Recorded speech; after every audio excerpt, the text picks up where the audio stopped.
Watch how fast this Senate hearing spirals out of control. All because Senator Hawley asked a simple question. I want to recognize that your line of questioning is transphobic. We can't talk about it? Because denying that trans people exist and pretending not to know that they exist. Just wait until you hear her definition of violence. Thank you, Mr. Chairman. Thanks to all of the witnesses for being here. Before, I want to visit with you, Ms. Meskey, but before I do, I just want to clear one thing up. Professor Bridges, you said several times, you've used a phrase, I want to make sure I understand what you mean by it. You've referred to people with a capacity for pregnancy. Would that be women?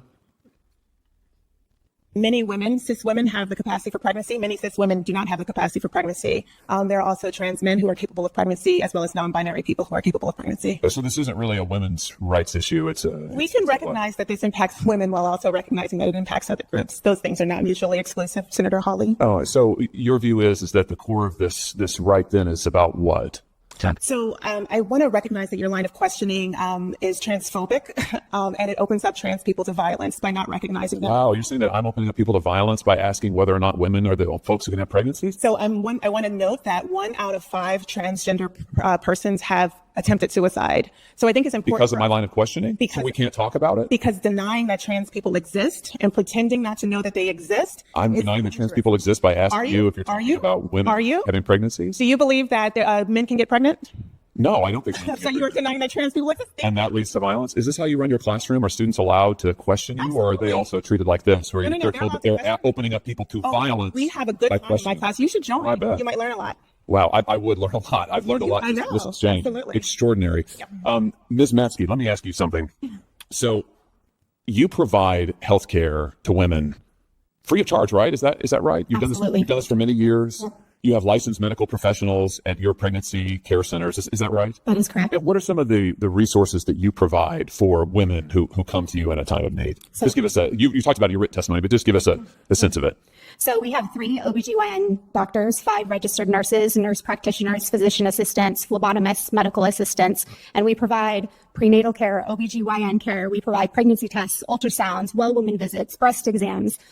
We provide a wide range of medical services. Yes. So what do you think about the DC politicians now saying that your clinic and the other 3,000 pregnancy care centers around this country are fake medical clinics? For instance, Senator Warren has said it's now more important than ever to crack down on so-called crisis pregnancy centers that mislead and deceive patients. Senator Menendez, crisis pregnancy centers jeopardize women's health and well-being, all while elevating unproven theories about birth control.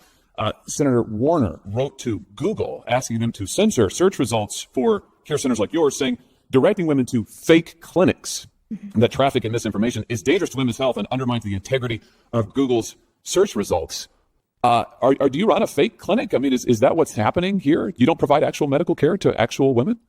We absolutely do not run a fake clinic, and we have a full medical staff. Like I said, many of our medical professionals have experienced abortion for themselves, including our OBGYN doctor who used to perform abortions. So our entire medical staff is there for women, whether they choose abortion and walk out the door or whether they choose life for their baby, and we support them for years after that. Do you think there ought to be an ideological test to be able to get medical care in this country? I mean, should we say to women, well, you have to agree with the DC Democrats' ideology, otherwise you can't go get medical care? Or maybe for you and the physicians who work at your pregnancy care center or the thousands of others across the country, should we impose an ideological test on them and say that, well, you have to agree with the DC Democrats' position on abortion or you can't provide medical care to women?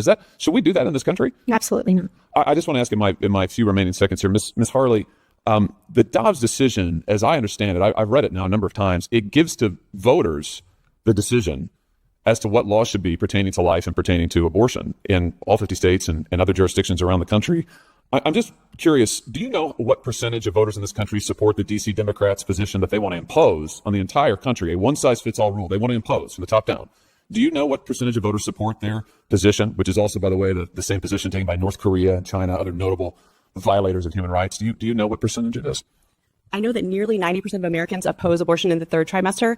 The number that would support abortion up to the moment of birth has to be minuscule. It's a horrific policy. Yeah, I mean, based on the most recent Harvard poll that was just released just a few days ago, it's less than 10% of voters say that they would support abortion into the final month of pregnancy. And yet that is the law that the DC politicians want to impose on every voter in America, to take this away from the people, take it away from my state, take it away from all the other states and the voters in the states, but impose this law uniformly that is not supported by 90% of the American people. Talk about anti-democratic. At the same time, they want to shut down 3,000 pregnancy care centers all around this country.